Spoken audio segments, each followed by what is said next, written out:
Alright, what's good, everyone? Making a video today for Kamari over at Freedom. He'd asked me to make a video regarding foot placement when you're sprinting and a couple other sprinting cues. So I want to get right into it. First of all, shout out to Kamari for going above and beyond and trying to get extra resources for his guys. That's definitely, we need more of that. All right, so good stuff. So negative foot strike. What it is, that's kind of the first key to sprinting: acceleration and max velocity. Something you got to understand is that max velocity and acceleration are slightly different in the way the mechanics work. So what a negative foot strike is you're going to be striking the ground backwards. All right, so it's here.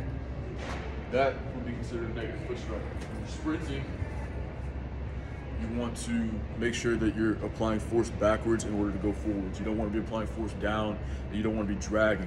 You want to be able to push the ground away from you and be powerful in your sprinting and acceleration mechanics. All right? So that comes down to a couple things. Your lean forward. When you're at max velocity, you're going to be a slight lean forward. When you're accelerating, you're going to be leaning a lot further forward. And then your shin angles. So your shin angles, again, when you strike the ground, if I go dorsiflexion right here, plantar flexion. Okay, so those are two things. First off, when I plantar flex, if I'm straight up and down, I go up, right? If I'm negative foot striking and I'm leaning and my shin angles are good, I can push myself forward. So that's the goal, okay? You want to avoid a toe strike as well.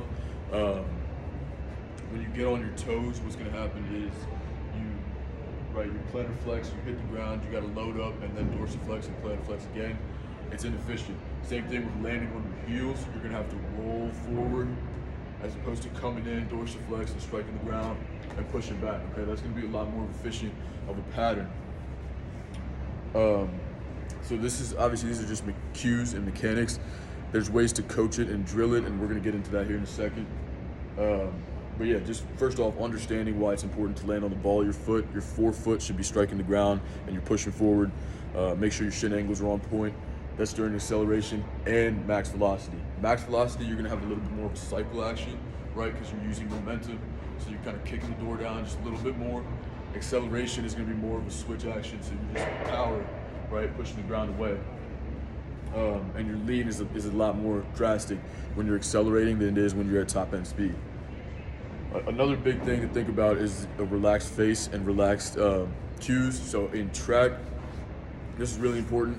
In sports, it's obviously something that you can't necessarily keep track of all the time, but also 90% of the time when you're playing sports with football or basketball, you're accelerating. Okay, so you're accelerating, breaking down, accelerating again in a different direction. You're not going to be at top end speed that much. Obviously, some guys, receivers, corners, you may be at top end speed a little bit more than a linebacker, for example. Or if your team likes to run the break, playing basketball, you'll be at top end speed a little bit more. But regardless, acceleration is going to be more important for sports. So going back to the track, a relaxed face is important because if you're not relaxed in your body, you're gonna have a lot of tension. You're not gonna have as tight as powerful of an arm swing. It's gonna trickle down. You're gonna have bad posture. All that is gonna affect your sprint and your speed. So when you're running, it's important to keep a relaxed face. That's something mentally, right? It's gonna make the rest of your body relaxed as well. If your face is tight and you're just like focused and your shoulders are tense, it's gonna trickle down. We actually have a cue too, is when we're running. When you're running, we have a hands cue. So if we, for AP, obviously we train guys, we train teams, we train a lot of people. If we see somebody with very tight posture and they're not getting great arm swing, their knee drive's not that high and they're really tight, we tell them to open their hands up because it trickles down, right? Because when they open their hands up, now they loosen up and their whole body's moving better. Same thing goes for somebody that's really loose. If they're really just kicking out and we're trying to accelerate and they're a little bit loose and kind of all over the place, tighten your hands up, right? And your arms are flailing, tighten your hands up, and now you're a little bit more smooth and you look like you have good form and you're a little bit more efficient. So for whatever reason, it works, right? Having a part of your body that you can think about and feel and tangibly do something about, be relaxed or be tight, that trickles down to the rest of your body. So yeah, last thing we'll talk about is drills. Drills that you can do Switches for acceleration. So again, acceleration, top end speed, a little bit different. For the negative foot strike, one of the best things you can do is called a paw back. So it's just a straight leg bound.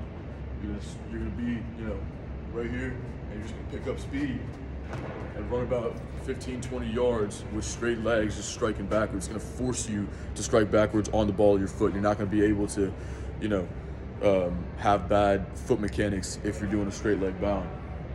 Switches, obviously, right here, we're on the wall or whatever. You're focusing on your toe being outside your knee. Switch, right? Get some flight phase there. Get some triples in, continuous. The biggest point of this video is to make sure you guys understand what a negative foot strike is and why it's important. The drills and stuff, that's stuff that comes later. You guys can do some digging on that. If you need me to provide you something, go ahead and hit me up. But I always recommend a trainer when you're going for perfect technique, because somebody with experience that knows what it looks like is going to be able to coach it to you better than you are going to be able to coach it to yourself. It's just like any other sport. It's not easy to just learn on the fly and be perfect and progress it and drill it perfectly into the point where it translates into your sport, right? Obviously in theory it's great, but you should have somebody coaching it to you. So I'd seek that out.